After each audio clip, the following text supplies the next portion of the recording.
Hello everybody, Loter for Life here, bringing us a brand new chaotic deck profile. Now, I know what you're thinking. Didn't you already do this deck profile just like a week or two ago at this point? And yeah, you're right, but I made one big mistake in that deck profile. For the longest time, for literal years, always thought that Gontrak affected both players. But as one of my viewers so kindly mentioned in the comments, that is not the case, which means a lot of my design choices for that deck were just blatantly wrong, and I really had to go back and fix it. And I'm sorry for being such a moron. I don't know how I read your attacks and got both players' attacks. I feel so stupid, like good lord. So I went back and changed a lot of things. I also found me my second Riptide. I don't know where the hell it was. Well, I found it going through some cards, looking for battle gear to swap out for. So yeah, there's been a number of changes. So guys, without further ado, this is the corrected version of Discipline Destruction. So first and foremost, we're still playing YgoAmino in the front alongside good old Kalin and good old Falmakin. God, I love saying I love saying Morelia names. They're fun to say.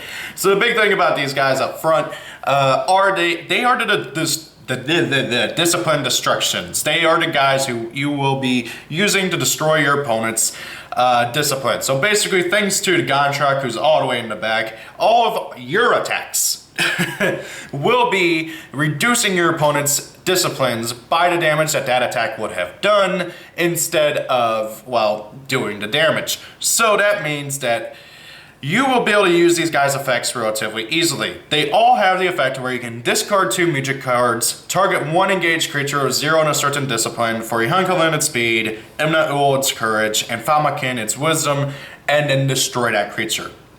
So the big thing is that you generally want to try and knock your opponent's disciplines down to 0 as fast as possible. Gontrak himself will nuke that monster if its disciplines hit 0 entirely, like all 4 of them. So that's really cool, but however, these guys will speed that up a bit because sometimes your opponent's creatures will have high speed or something. You're not going to get that down to 0 before they kill your Kalin or something. So that's a general point.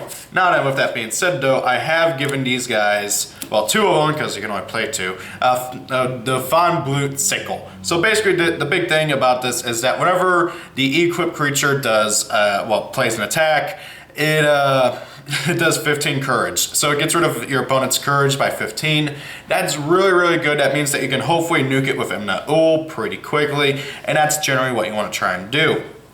Now then, for Falmakin though, I gave him the Ominator, which basically says creatures engaged with the equipped creature lose 10 to every discipline for every element that they have. So then if you're going against a Heptad or something, they lose 40 to every discipline, which in of itself can just insta-kill a Heptad now that I think about it, because Heptad has crappy stats overall. But, so yeah, this card can really help out, especially if you're doing against a multi-element deck or something, like an Elementalist Overload, an Overlord deck or something, or Hectanians with a crap ton of elements and stuff. So that can really, really help out with just reducing your opponent's disciplines, trying to finish them off. Obviously, in certain circumstances, like if you're doing against a Bodil's Dagger deck, you're kind of screwed over, and then also if you're doing against a stat-focused deck, you're also kind of screwed over. Although your whole point of this deck is also just going to screw over a stat-focused deck, now that I think about it. So that's one of the big changes with this deck, is the battle gear. So Ominator, really, really awesome. Now then, for the middle row, we got good old Milling Foothold Commander.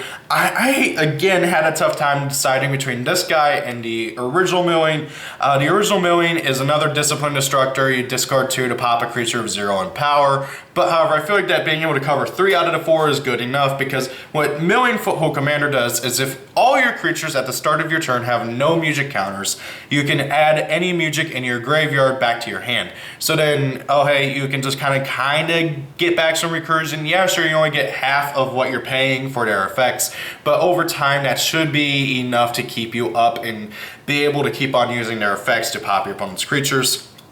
And again, I have him with the Ominator to kind of just really screw over what my opponent does.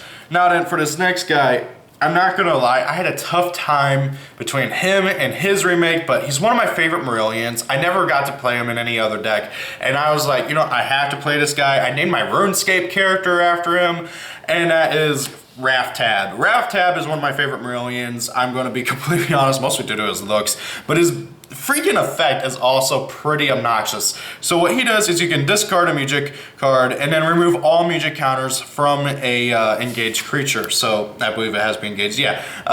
On target engaged creature. So that means that if your opponent has a bunch of monsters of music counters, and pretty good amount of them too, and your creature's battling, and you know that your opponent wants to try and use a music, you can discard a music card and just wipe your opponent's monster clean of music counters. That is really, really good. I like that a lot. Just being able to screw over your opponent, and of course because it's discard 1 and not discard 2, you can easily get back that cost thanks to Million Foothold Commander. Really, really good effect. Again, I had a tough time though between him and his retrain, because his retrain, I think it's what I call it, Mind Scry or something like that. I can't remember, it's in my binder. But what his retrain does is basically the same thing, but however, instead it targets a creature of 0 and a discipline, and then gets rid of an element, which is really good. I think it might get rid of all their elements, can't remember off the top of my head. So if you're playing either this Raftab or his other version, I think that should be good enough. Now you notice that I did take out Richard Dag for the Raftab, because Richard Dag, my whole idea with Richard Dag was, oh yeah, I get 50 extra energy kind of, but yeah, as we all know, contract does not work that way. So I got rid of that. Now then, the next thing, his battle gear is the Coal Stone. So this card is really cool. So basically when when a creature engaged with the equipped creature fails a discipline check on an attack it played, the equipped creature gains 10 energy. So my idea with this is that since I'm going to be reducing my opponent's disciplines down with every single attack, this card gets better and better as the battle goes on, and my creature just keeps healing and healing and healing and healing. Well, it's gaining, not healing, so my creature goes up by 10 permanently, at least until the end of the turn. So the idea is that the longer the battle goes on, and the more I drain my opponent's disciplines, the more powerful and more healthier my Raftab is going to get. I kind of thought about like putting this on the front row one, but however, I figure the 5-loot sickles and the Ominator should be good enough. So this is kind of just like a backup thing. And then we have good old Gontrok himself, the guy that I totally screwed up on how his effect works. So basically, attacks played by your creatures reduce your opponent's disciplines by the amount of damage that it would have done, and then if a creature hits 0 in all disciplines, that creature is destroyed. Now that second part does apply to you. If one of your creatures loses 0 in every discipline, it will get destroyed. Obviously, that's not going to happen unless you're in a mirror match, but you never know. So, just really, really good effect for general just mucking about and just screwing over what your opponent's wanting to do. I really like these super gimmicky chieftains. A lot of chieftains have really super gimmicky effects, and this is one of the gimmickiest of gimmickies. Then for him, I have the Weightless Energy Vessel on him. This card, you reveal at the beginning of the game, and basically the equipped creature cannot be the target of music or abilities. Or wait, is it just music? May not be the target of music cards. So basically your opponent can't try to nuke them with Cannon of Casualties after Cannon of Casualties.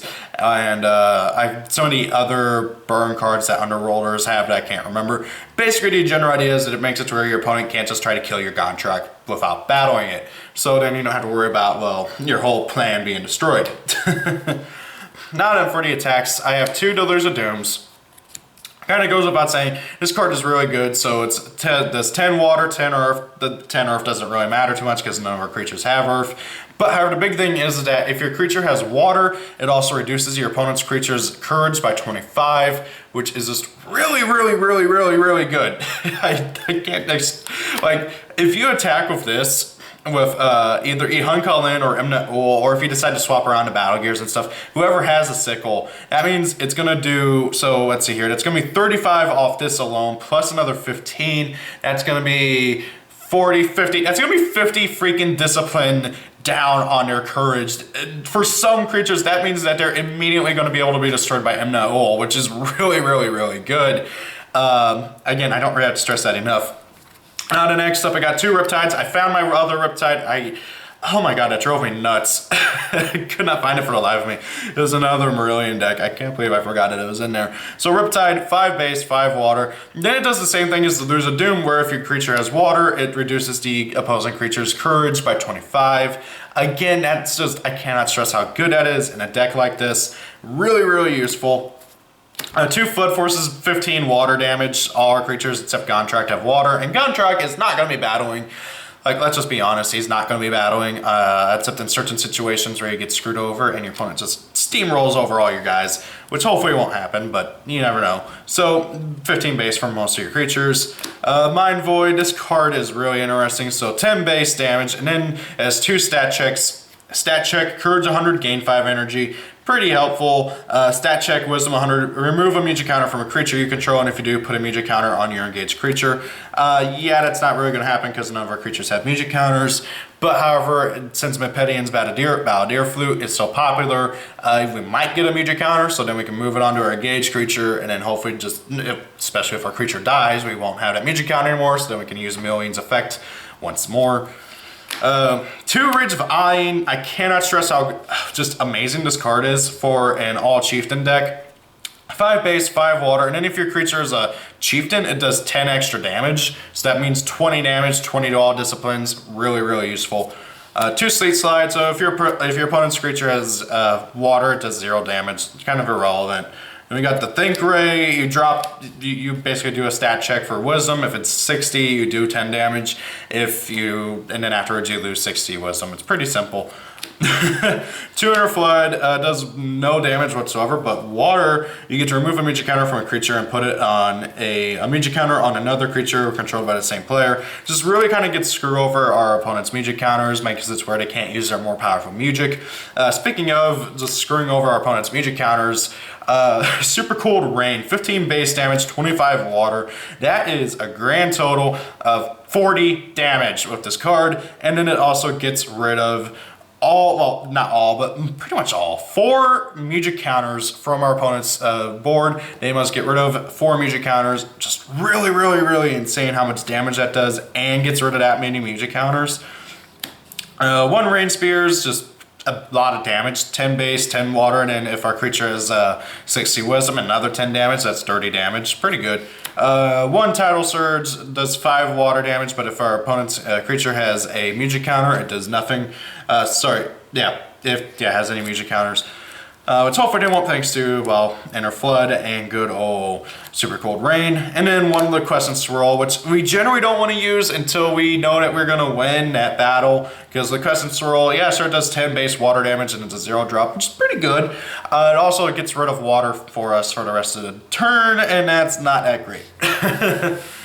Now then, for the music, I'm not going to lie, it does not matter what music you use. You're never going to get to use the music. You're just using it for discard fodder. So if you want to use your prettiest, your coolest, your, I don't know, your most useful, just in case you do get a bunch of music counters, thanks to Mepedian's Balladeer Flute that your opponent might be using, go ahead. It's down to you, whatever you want to use. I just picked 6 that I usually use for a Marillion deck. Now, that being said, if you somehow get a music counter, you can use Intimidating Melody of Mar to just destroy your opponent. You pitch a music counter, and then you basically do you remove 30 disciplines on all disciplines on an opposing creature. Really, really scary for your opponent. Now then, next up for the locations, we got 2. Good lord, Mount Pillar Reservoir, Nethuar's Foothold. Now, this is arguably the most important location in the deck. So it has Initiative Courage, which is okay, I guess. And then it also gives all your Marillions and also all your opponent's Marillions and minions as well, creatures, Water 5, which is pretty useful. But most importantly, when this card becomes the active location, each player gets to choose a chieftain in their discard pile and then return it to the battle board in an unoccupied location that they control. So that means that, let's say I attack into my opponent's creature, with Ehun Kalin, he gets killed. And then next turn, my opponent attacks into Imna'ul, he wins, yay, cool, okay. My turn, this flips over, I get to bring back my Ehun Kalin. Yeah, sure, he doesn't get any battle gear or anything, but it's still one extra monster. That's still another go. That's still another try. Really, really, really powerful card. Very, very incredibly helpful. It's Monster Reborn for this deck, which is just really awesome. And I mean, Monster Reborn's good for a reason. Now, granted, that's Yu-Gi-Oh, but this is chaotic, and there's not many ways to get back your monsters that have died. So, really, really helpful. Then we got the Storm Tunnel Flooded, or Flooding, I should say. Initiative speed, engaged creatures gain water 5, and then engaged creatures with air gain 10 extra energy. Since we don't care about energy, it's just mostly for that water 5, and the initiative, always helpful. And then we got good old Imaginary Walls. Initiative is Danian, which, cool. Then when this card becomes the active location, your opponent may return a music card in your discard pile to their hand, which is a bit annoying, but the big thing about this card, and the reason why it's unique, this card, while it's in play, all Marillions and minions take 10 less damage from attacks, which means Ari Hunkalin, Ari Amnaul, Ari Famakin, everybody are going to survive that much bit more. It's just so incredibly good. We don't have to worry about that much damage as much, so it helps out. And then we got the good old Foothold Assault Trench. Initiative is Wisdom. If all creatures a player has are the same tribe, attacks played by them do an additional 5 damage. We all have nothing but Marillions, which means this card will help us out greatly. It is also unique, which is kind of annoying. Then we got the good old Rapasak Condensation Ceremony. I only have one. If I had two, I'd totally play two. Like I'd probably swap out one of my upcoming one-ofs for another one of these. So initiative is Earth, which is okay. But the big thing is that creatures without water cannot play music or cannot spend music counters to play music or abilities. So basically, creatures without water cannot do anything that involves music counters, which is really, really, really great. Then we got one Vidal's Reflectorium. When this card becomes the active location, each player draws 2 attack cards and discards 2 attack cards. Really helpful for just deck thinning. And then we got good old Riverland. Sorry, I can't read upside down for some reason today. Erectop's Foothold. When this card becomes the active location, each player gets rid of a music counter off of a monster they control. Cool, cool, cool. We don't have any, so that doesn't affect us, but it does screw over our opponent. And then Marillions and Minions take 5 less damage from attack cards, so it is basically another Imaginary Walls. And again, if I had another copy of this, I would be totally playing too. But I don't. Then we got the Everrain. Initiative is Courage. Water attacks deal an additional 5 damage, and then Earth attacks deal an additional less damage. Well, 5 damage less. So basically it just really screws over Earth damage and buffs our monsters up a bit. So guys, that's the updated, corrected deck profile for the Discipline Destruction Gontrok deck. I am so sorry for screwing up how Gontrok worked. I can't believe I have gotten that wrong for so many years and nobody ever corrected me. Like, good lord, I feel like such an idiot. So guys, that's the updated deck profile. What do you guys think? Do you like the improvements? Do you not like the new improvements? Do you think I should have chosen some other battle gear or some other Marillions? Is there somebody better than Raftab I could have played? I was kind of like floating between him and the Mind Scryer, and also it's kind of like also leaning towards, crap, who was he? One of the guys who basically does, who says you do an additional 10 damage. It basically gives a speed check or something. I think it was just Heaven. But anyway, so guys, what do you think of this deck profile? Thank you all for watching. I hope you guys enjoyed the video. Have a great day. If it's your birthday, happy birthday. And see you all later. Peace out and goodbye.